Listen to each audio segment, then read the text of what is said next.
This is Daniel, your Game Master and Master of Ceremony. This is Tori, and I play Dooley. This is Sorcerer, and I play Ty.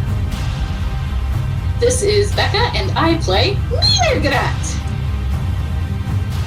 And this is Odyssey, a Babylon 5 story. Welcome aboard.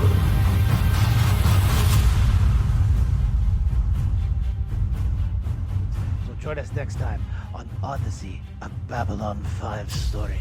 Now, if you'll excuse me, I have a few other people to greet. So go away with you. Go away. Thank you. Thank you. Come again. Goodbye. Goodbye. Ah, there they are. It's good to see you again. I was wondering when you would show up. It's been very busy here.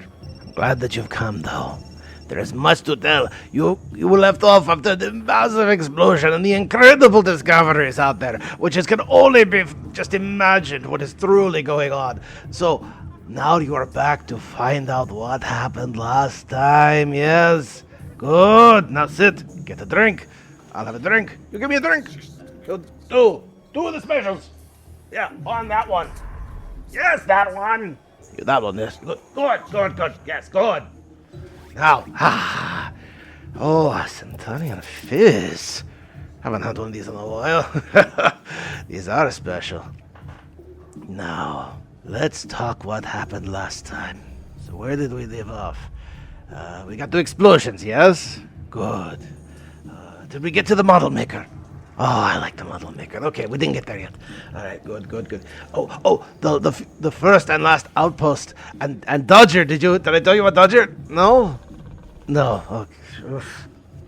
Where am I? Hold on. This is the best way for me to remember. Hold on. Ah, yes. Now I remember. They were dealing with the bugs, and they had found that interesting area they thought was game territory, but it was not. It was where the bugs were nesting, and they found the brains in jars that could still think. And they also found a book of interesting instructions and a knife. So, how would mrrr'grr'rat characterize such a blade, yes? Also, while there, you did find a dagger. Dagger probably isn't the best word for it, simply because daggers are meant to be a punching item. In other words, they're supposed to be thrust. This is probably closer to a knife in that it's curved, it's meant for slicing, but again, quibble. Oh, it's a fucking ceremonial bloodletting knife, isn't it? I know I'm pulling from Call of Cthulhu, I'm just not pulling that much. We've got ourselves a dagger-sized knife that you have gone out of your way specifically to say is for slicing and not stabbing. Oh, and it has a red gem embedded in the handle? Uh-huh. Like, a red square gem, I should mention. It's very much a cube-like object. Oh, because that makes it any less a ceremonial bloodletting knife. Yeah. I think Ty draws the line at human sacrifices. So, I think she will be involved in... Sentient sacrifices. Oh, yes. I mean, you know. I hear the line in my head of the, for if this was a show of the, you know what? I draw the line at human sacrifices. Says the human. I'm brave. Oh, hell.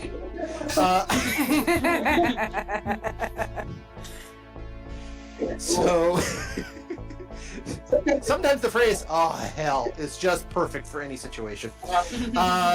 So basically, you brought one of the jars back. Actually, you had Yorni come in with essentially a food tray that you could then put a couple of the canisters. Oh yes, there was a book in there too.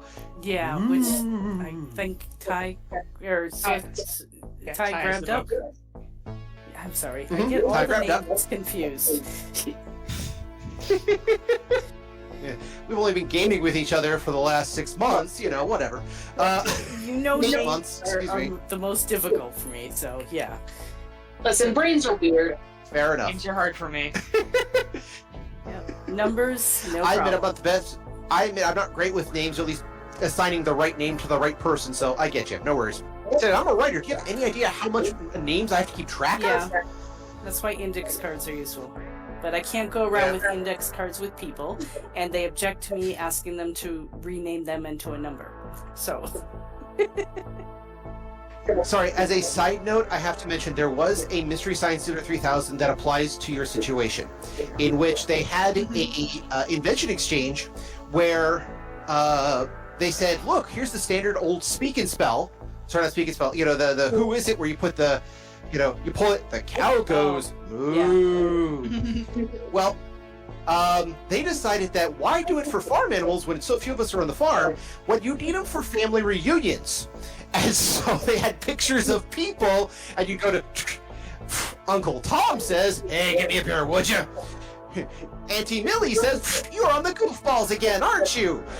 You kind of need one of those things for people you know, so that way you can go, wait, who is that? Daniel the GM says, I've got these cards I use. Oh.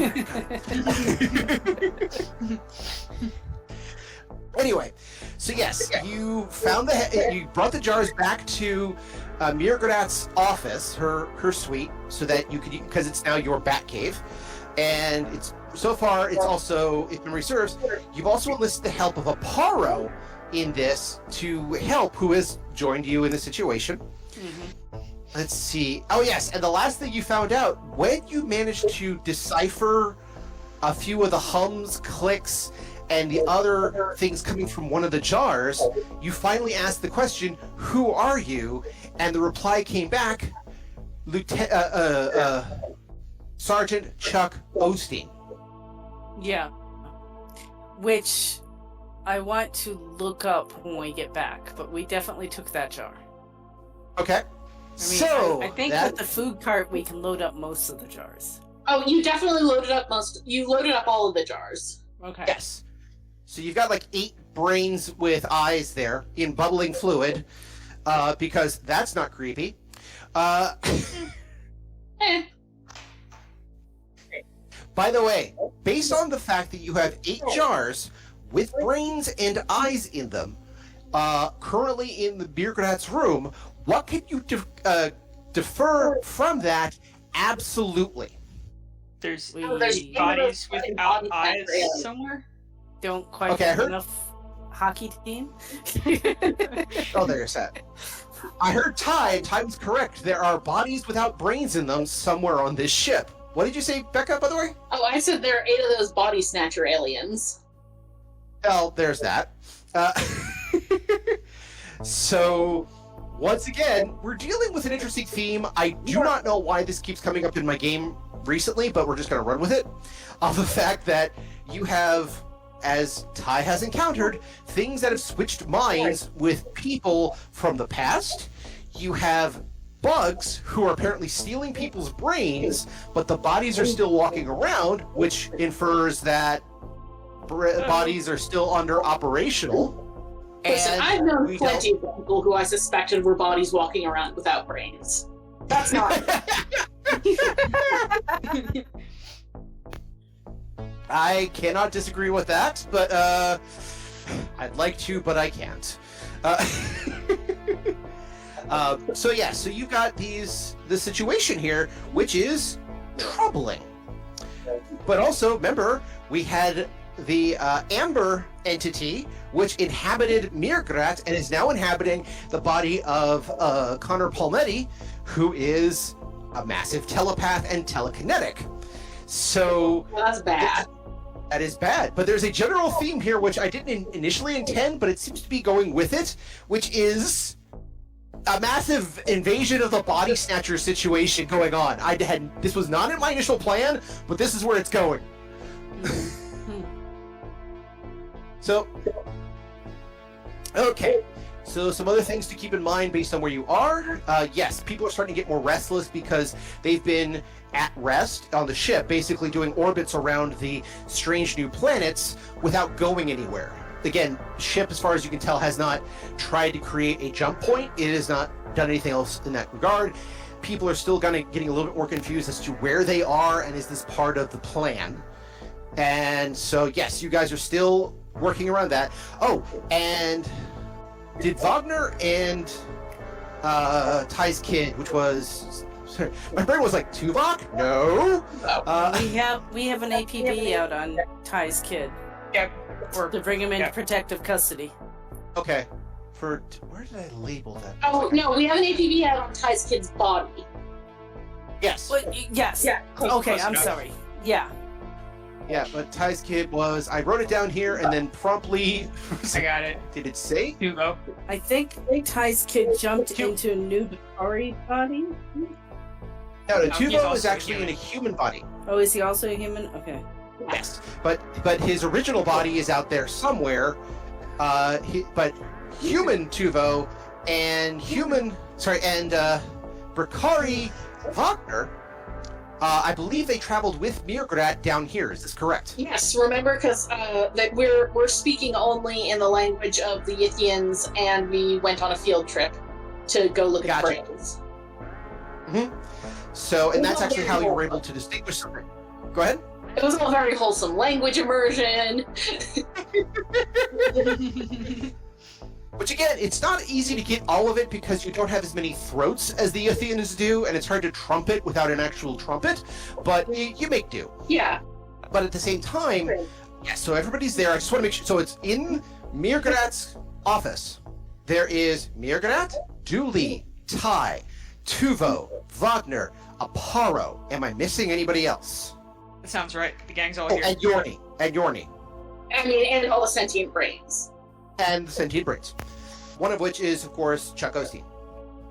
Which, by the way, there is a guy out there who's a writer. As you know, I'm stealing everything from writers and artists of comic books. I'm wondering if he hears this and will get insulted.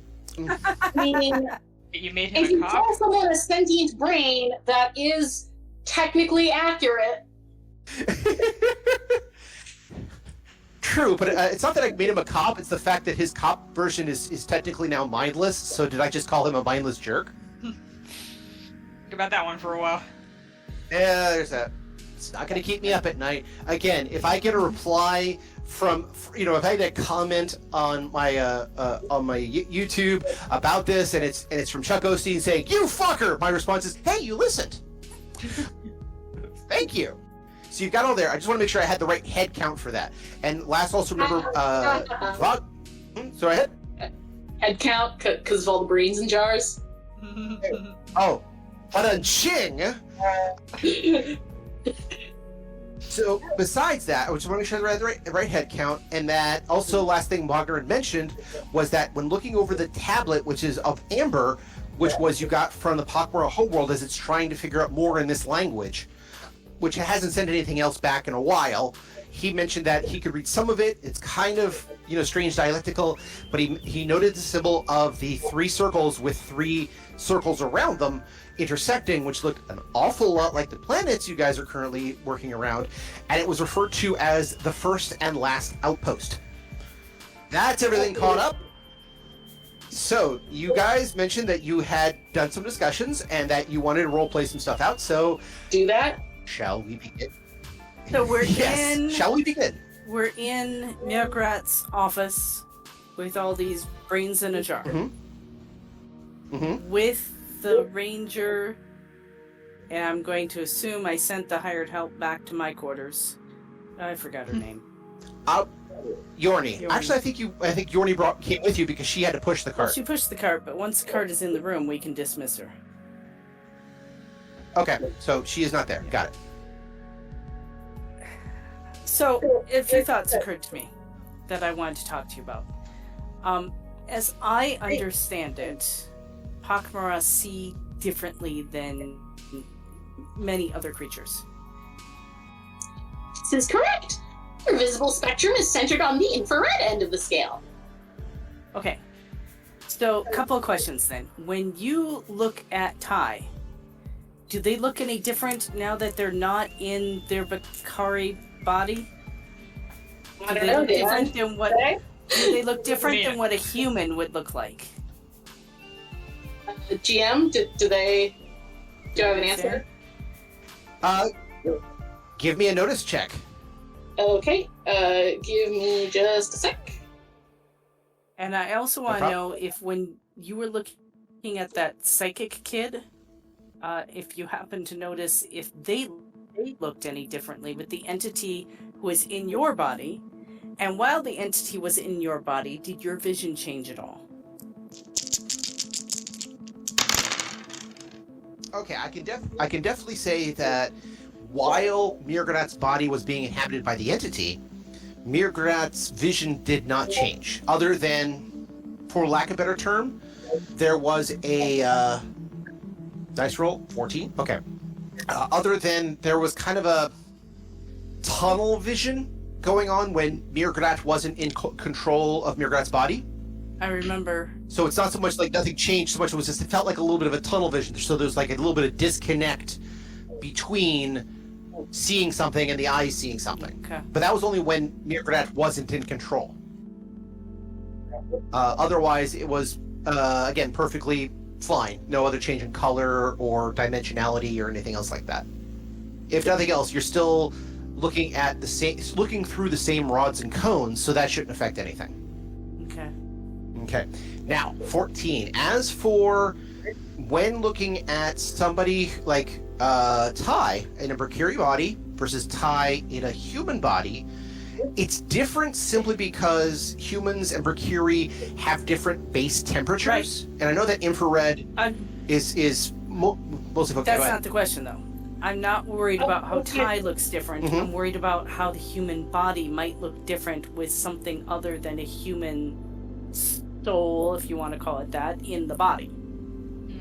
So looking at Ty as a human and looking at another human who is not occupied, they are still human 100%, is there a difference?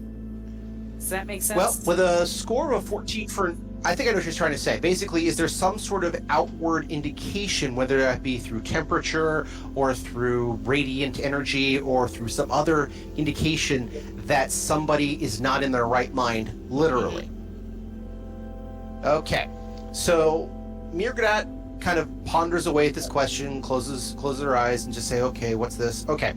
So, when mrr'grr'rat contemplates it, now, you've only run across things the entity has encountered, and so far that's only been like one, maybe two things. And the two things have been either pak'ma'ra or human. Now, the pak'ma'ra, you didn't notice any change other than their eyes went red a couple of times. Went gold.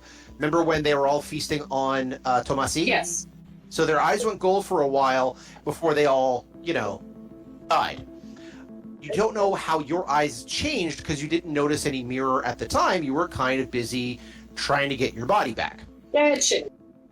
I had shit going on. Exactly. So with that in mind, it's hard to figure out in that case what is going on. Now, you've only encountered, as far as you know, things that have been traded out for either the Yithians or things that have been encountered by the entity. And in those particular cases, again, you haven't noticed much. You would guess that there is a bit of a golden tinging to the eyes if the entity were to change, because again, it happened with the with the pak'ma'ra, but you didn't notice it with Connor Palmetti simply because you weren't paying attention to that then, and by the time you realized what was going on, that guy was already out the door. Okay. So, as for anything else, say you've never encountered or rarely encountered Chuck Osteen, the security guy, except more than once, and it wasn't until now that you realized that he might quite literally not be in his right head. So you didn't notice anything there. So like I said, with a 14, you don't notice much. It would take a lot more for you to kind of go, oh, there. But yeah, not with a 14. Okay, when we go back to the security station, I have some checks I need to do there. Okay. So, mrr'grr'rat, brains in a bottle. Still alive somehow. They are alive and conscious. Interestingly, they retain a full sense of identity. Can they be put back? It is unclear at this time. Fair enough. We would be certainly willing to try, however. I mean, Also, Yeah, well. Yes, we could look for bodies, but who knows what's going to be with them. Yeah, that is part of the problem. How often do you get to run across that sentence? I guess we could go looking for bodies, but we don't know who's going to be with them. I mean, speaking of, so after having my conversation with Chuck Osteen's brain, you know what? I'm just going to say having my conversation with Chuck Osteen because we are more than our physical shells. So I am going to, I'm basically going to go to each of the brains and I am going to, assure them that they are not alone screaming into the void anymore. And I am going to, and I'm going to ask for their names and identities so that we can compile a list of people whose bodies we need to track down. And also whose bodies we cannot trust because they have been body snatched. Yeah. I mean, they might not be walking around. There might just be some corpses somewhere without brains in them. But either way. Well, either way I can... I was going to say, with that, once we have that list, I'm going to send... I don't want to call the Narn captain, I forgot her name. Kali. I don't want to call her, but I do want to send her a message saying I need to meet with you as soon as possible. It's important. Kali. Okay. Well, as for the list of names, I can't get you that now because I wasn't prepped for it, so I'll have to come up with things soon. So we can just say that mrr'grr'rat does that and gives a list to someone. Okay. And then I'll figure it out from there. So, but that being said, while you're taking, let's just say it's going to take you a while, because if memory serves, mrr'grr'rat's getting this information telepathically. Is that correct? Yeah. Okay. I mean, I assume that's the only way to communicate with them until we set up some good eye tracking software. Eye tracking software or other, get the cybernetic stuff, because remember, they do actually have things where you can do brain scans and communications with subjects in a sort of virtual reality. This was brought up at least twice in the show. They just kind of forget about it after that.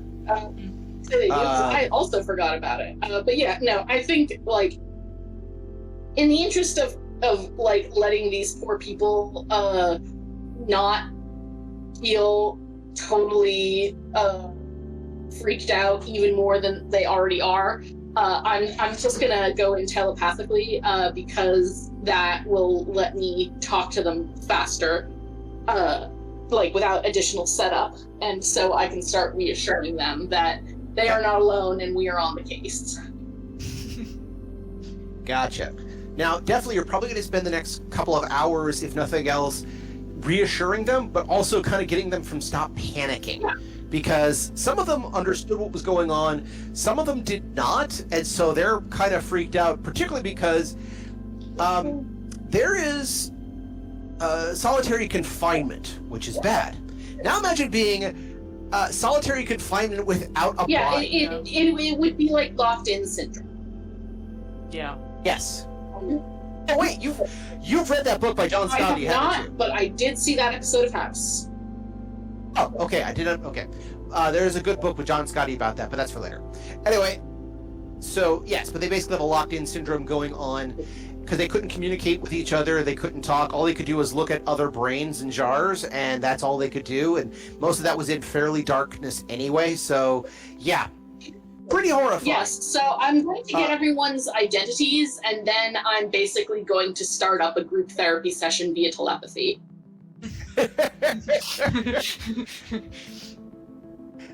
Now that you had something like that with the marriage counseling from with the telepath who tried to scan you the last time, who set you up with trying to do a marriage counseling between you and your quote other self, being the entity, you at least got a frame to work with. Yeah. You take a while to get some names. Now, most of the people, I'll tell you this, that you've encountered are not major players. The only person so far that you've encountered that is a ISA officer or a ship crewman so far has been Chuck. So there doesn't seem to be like any pattern of the people who've been body snatched. Well, we don't know that yet, and that's what I wanted to do back at the security station, is to run these names and get information on each. Okay, no problem. I don't think we can say there's no pattern. We can't say there is a pattern either. We just don't know. I mean, maybe they all have the same blood type. Does that make sense? Well, but we don't even know if they're all the same species. That is true. Mm-hmm. So, here, some of that you'll be able, give me a medicine check, because some of that you'll be able to determine basics. Yeah. Because we've already determined that you have enough intelligence and skill with this that you should be able to identify some of the species by the size, looks, and shapes of the brain. Yeah. Not to mention color, things like that. I didn't want to ask for that because I didn't want to put you on the spot to have to pull more information out of your ass regarding these brains. Well, here's the great thing about that. I thought ahead in one regard. Blank dice are your friends. There. So, what I can do is you have 8 brains, if memory serves. Yes. One of which is already been discovered as a human male, which is Chuck. And let's see here. I can tell you. One is a. I'm just gonna say it's labeled as ISA, so that's gonna be a random, unusual race. Something you've probably encountered, but hasn't brought up in the show a lot. There are actually a fair number of those, like a Haish or something like that, and that's a female. I'll get more information on that later. I don't think I can tell the sex from the brains. No, but you can tell from the inner voice, though. Okay, yeah, that's fair. Okay, so one is a Centauri male. Okay. Let's see here. One is a Drazi male. Isn't that what Vladimir is currently inhabiting? Well, he is inhabiting another Drazi. Whether or not it's the same Drazi is another question. Well, that's the question, ain't it? Probably not. All right, we have a human female. Let's see here. A Centauri female. A Mimbari female. Oh no. Is anybody writing this? And interestingly enough, I am. So, okay. By the way, and this one is mostly from the information. You can tell that the Mimbari female is from the worker class. Interesting. So, worker classes aren't just the builders; they're also the artisans. They are, again, people who do sculpture, art, poetry, that sort of stuff. And last on the list is a human male. Okay. I will figure more about these people soon enough. So yeah, as you're seeing here, even though humans are by far most of the brains in here are human, I will say once you start listing off the types and things like that, I imagine there's got to be. Julia's going, oh good, no Narns. Yeah, but that makes me wonder. Maybe they have to have some minimal amount of psychic ability in order to survive this procedure. Yeah, that makes sense. There you go. It's a good possibility. That would mean, yeah, it's great that there's no Narns, but, But why is there no Narns? Because Narns have 0 psychic ability and are completely incapable of it. Yeah, the Shadows made sure of that. So, it is a good question. Why exactly do they choosing this? Is it because of the psychic ability? Is it something else? So, mrrr'grr'rat, I want to go look up the records of these people, and I think I can do that at the security station. So, I think we need... Dan, I'm sorry. I think we need to divide our efforts here because I am of no use to you in the science stuff. Okay. No problem. While you're going to be doing that, mrrr'grrat's be doing this. What is Ty up to? I'm concerned about these sealed jars we found, because I think if what I think is in them, we should fucking burn them or, like, kick them out in an airlock or something ASAP. And by ASAP, I mean before we do anything else.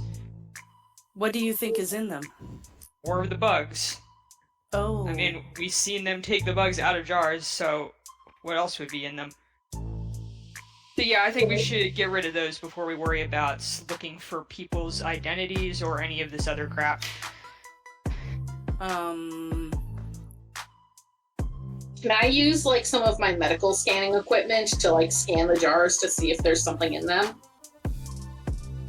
Yes, that will require a medicine check. I can do that.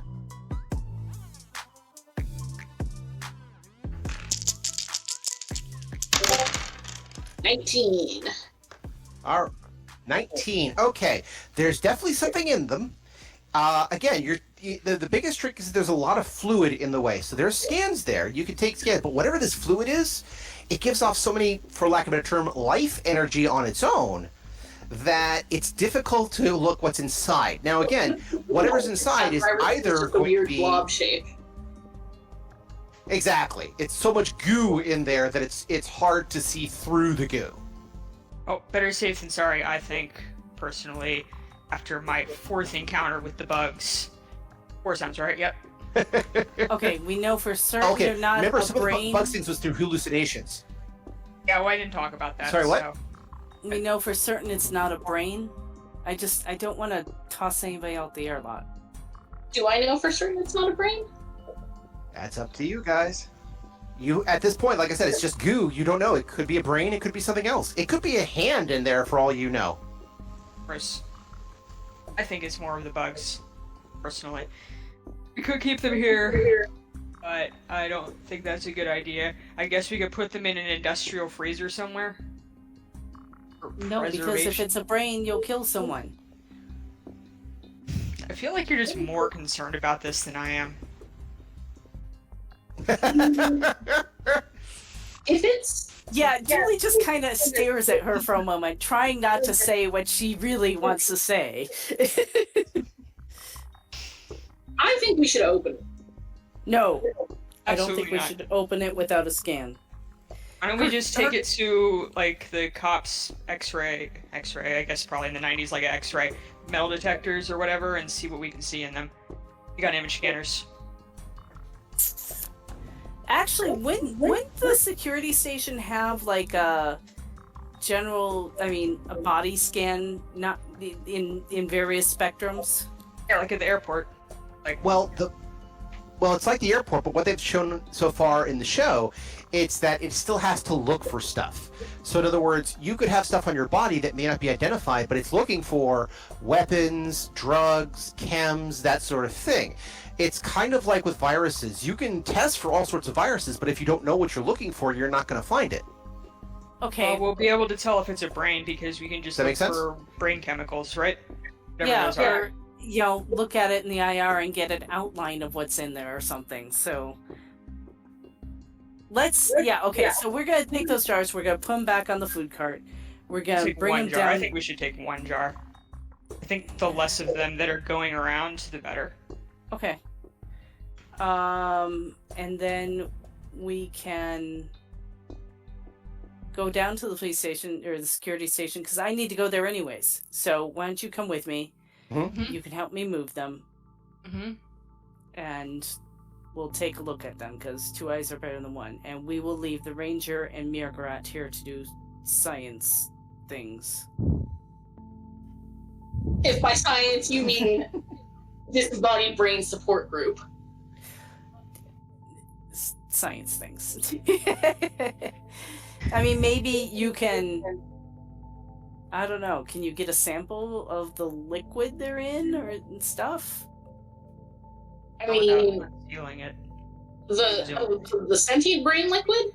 Yeah.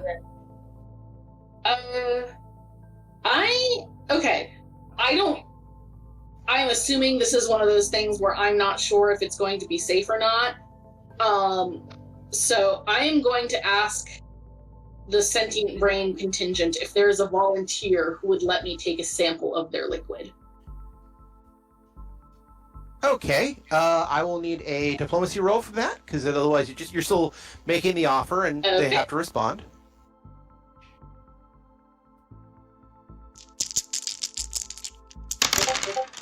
Five. 5. Okay. All of them are scared that if you so much as open the jar, they're going to die. That's good, because I didn't want to carry brain fluid around anyway. By the way, I'm actually going to make a judgment call here. I mentioned there's an ISA here, female. I just looked at a few records, and I said, okay, you know what? I'm going to adjust something. That the ISA person is actually a Centauri female. But I'll get to that in a second. So I just wanted to make sure I had that correct. Because I just saw something, I went, oh, wait, that. Okay. Got it. All right, so, but yes, they're all scared that if you open the jar, it's gonna go badly. Right. Do you know this is the correct time to be placing additional stress on these brains? That's okay.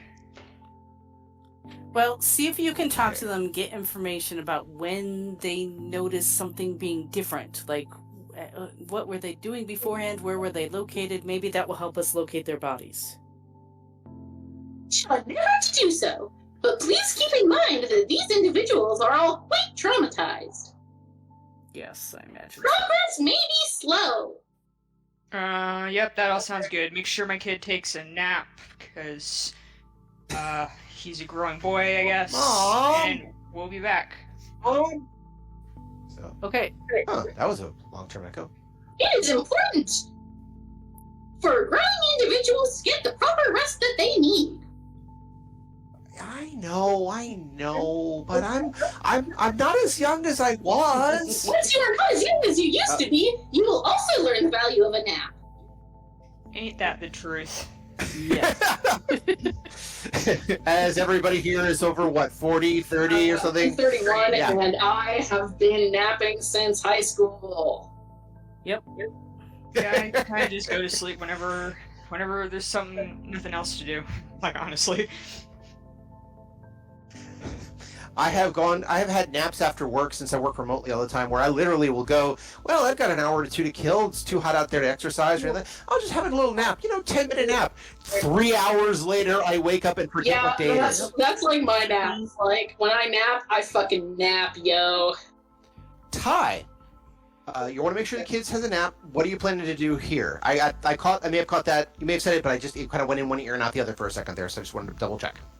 I'm still waiting for myself to be arrested, although if it turns out that one of the people in the brains jars is... I'm just still waiting for myself to be arrested at this point. Also, I'm interested in where Alan Gibbons is, so I might help myself to some security camera footage as well, sort of see if I can figure out where he lives or whatever. Okay, so you're gonna go with Dooley to the security area and try to sneakily get some info. Not that sneakily, because I don't really think Dooley cares that much what I'm doing in the background, but yeah. Am I gonna tell her? No. Am I gonna try to hide it? No, because it would be kind of obvious.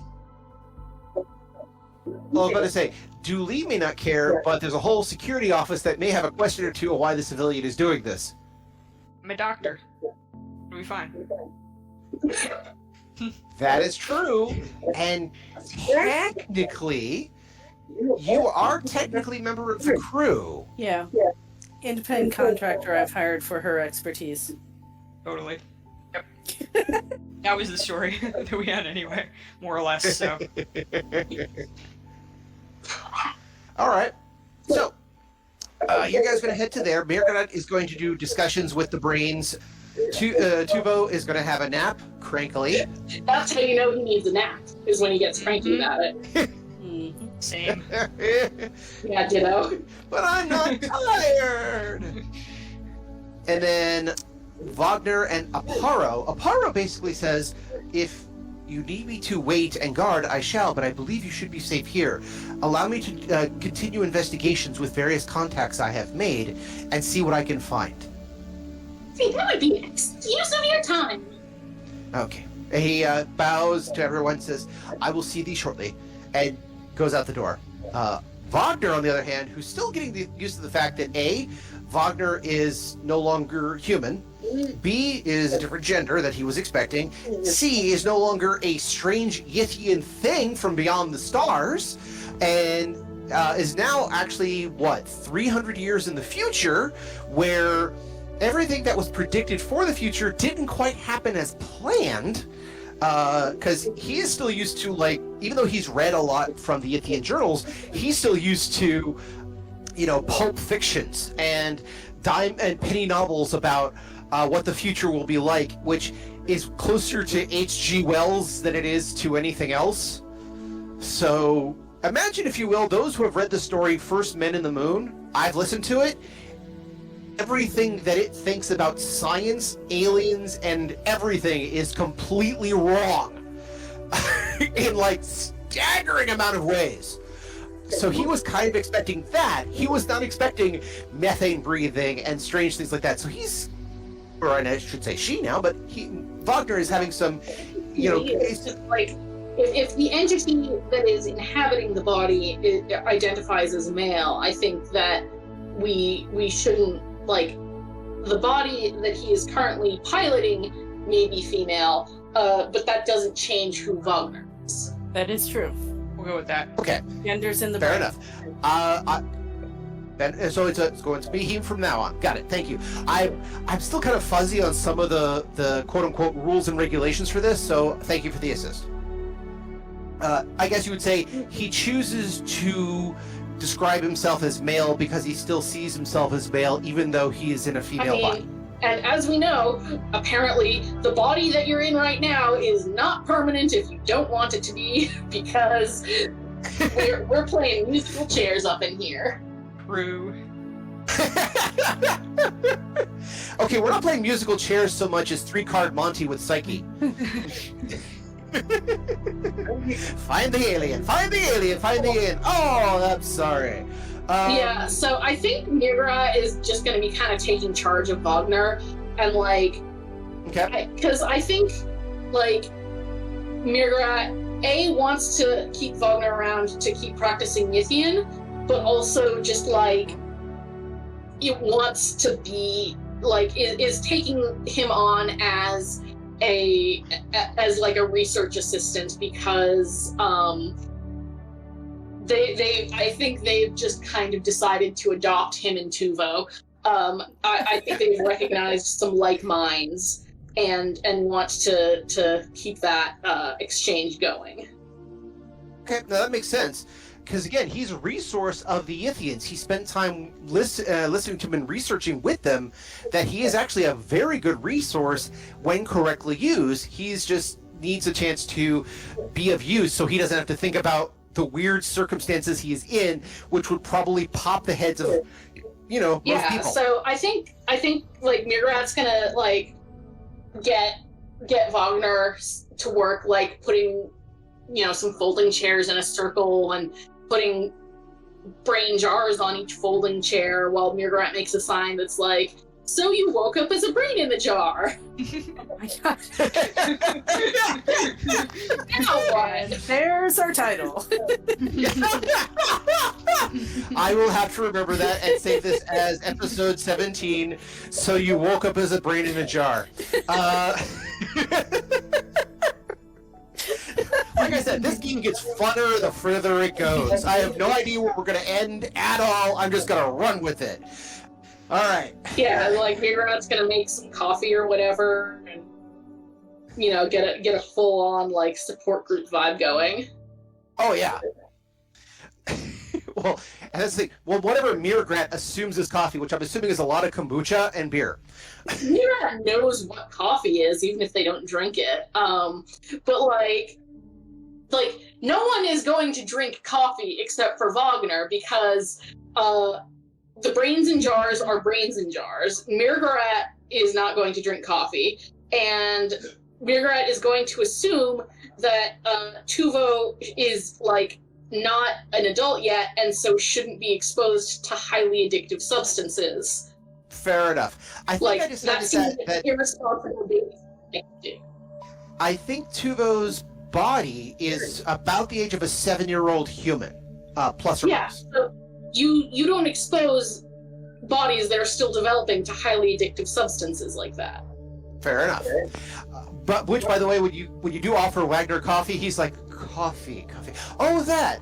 And then he suddenly goes, oh, oolong. If I would literally break the spirit of any being who came along if I could get my hands on oolong tea.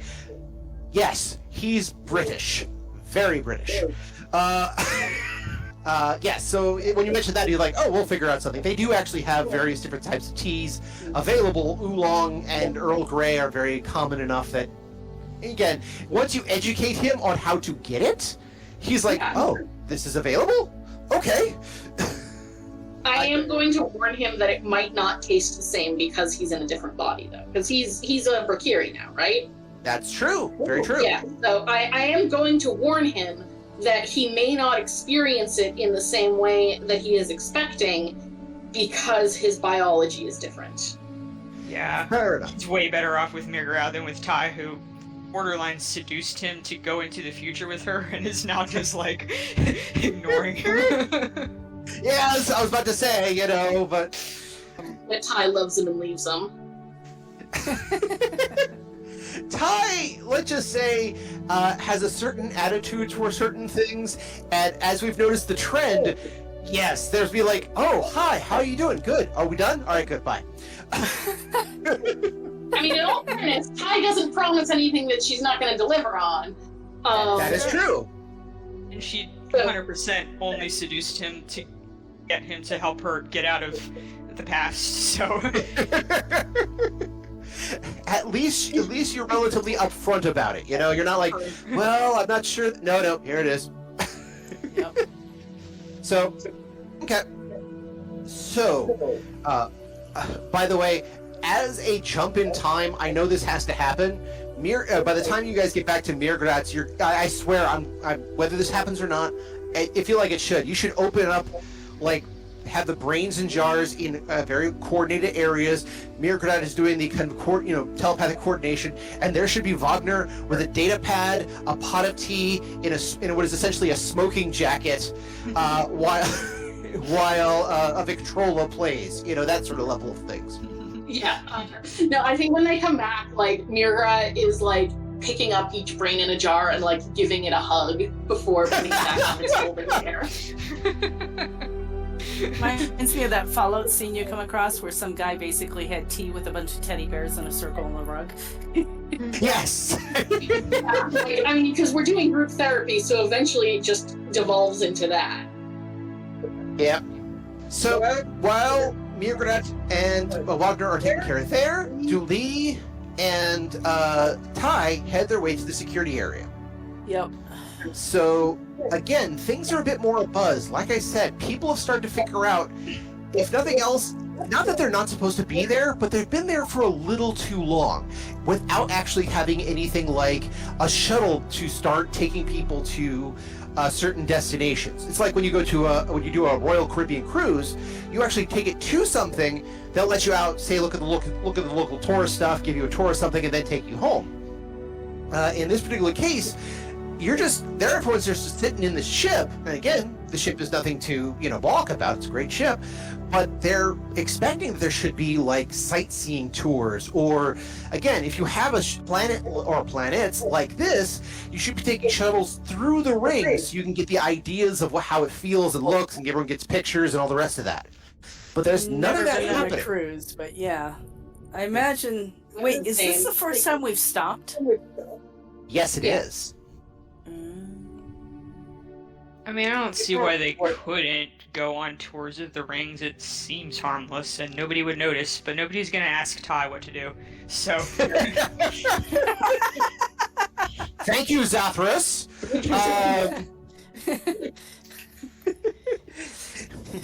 Ty know what to do, but nobody listen to Ty. By the way, one of these days, I'm technically a reverend. I can actually marry people off. One of these days, if anyone were to ask me, I will marry people as Zathras. I will make you a costume. Well, that would go with the body type. All right, but anyway. So, remind me to ask you about the friend of mine who I almost married as Marcus from Borderlands. So basically, while you guys head to the security office, everything in the security area is abuzz. Now, some of this has to do with the fact that, yes, there was an explosion that the cleanup crew is dealing with, no problem. That explosion is in the alien sector, and yeah, oops-a-daisy. Comment. Tell me more about I'm this questioning the mysterious card. explosion.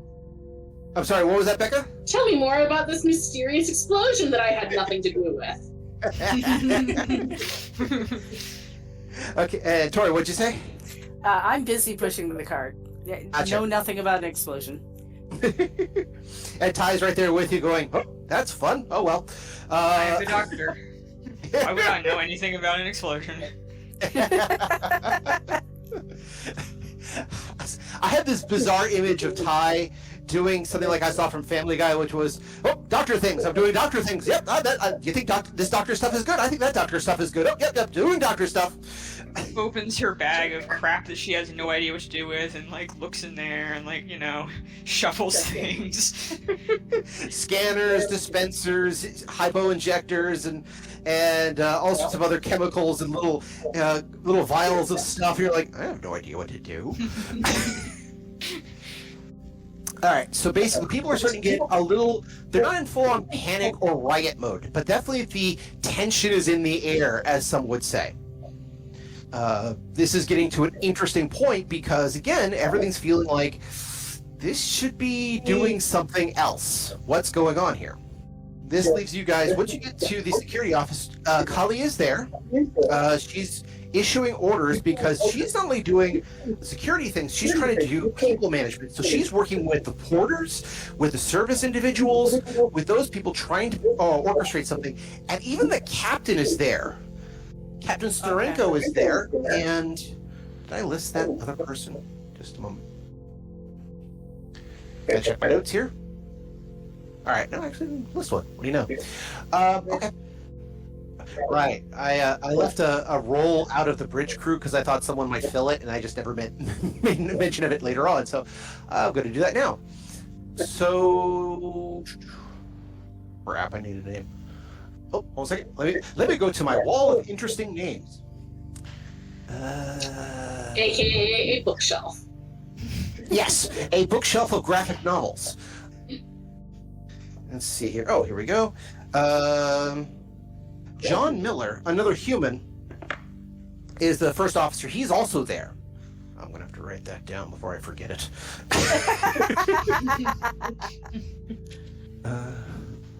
Okay, John Miller. Okay, cool.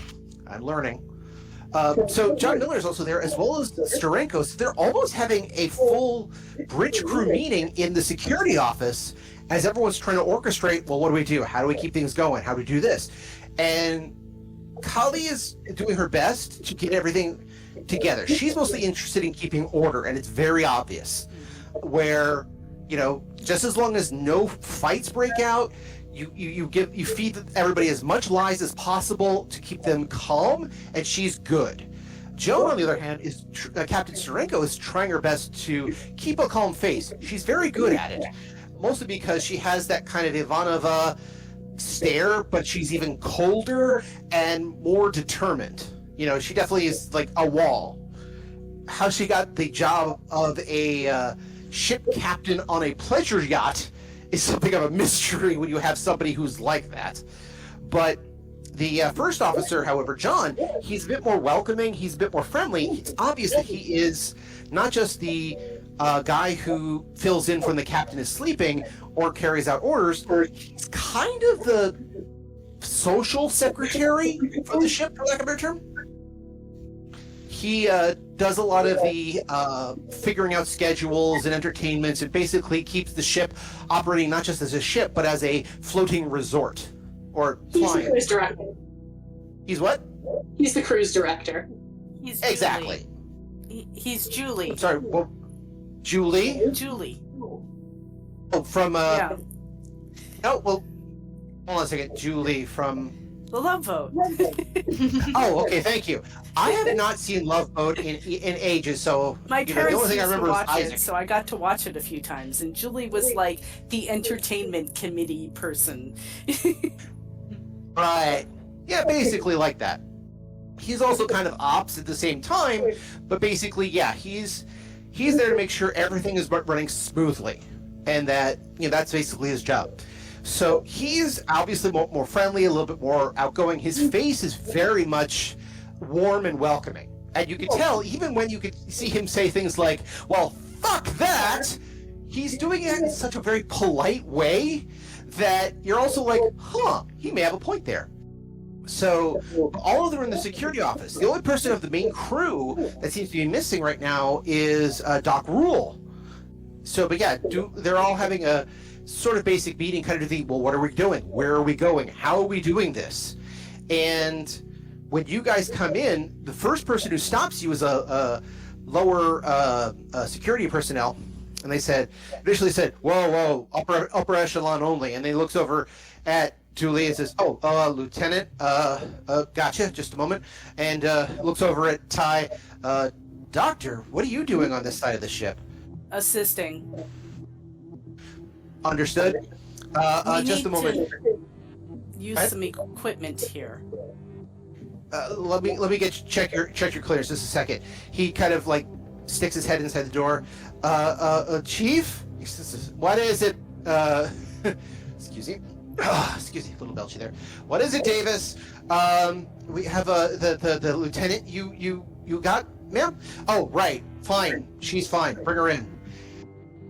Door opens, and then he says, "All right, go on in." When you enter, again, like I said, you see the meeting going on. When they see Ty initially, all of them look a little confused. Again, you can see the words, "What are you doing here?" But you can't quite, again, figure out the context. As for Julie, Kali looks relieved that you're here a little bit. You can't tell what's going on with John Miller, like first officer, but the captain, on the other hand, you can hear a little bit of the you.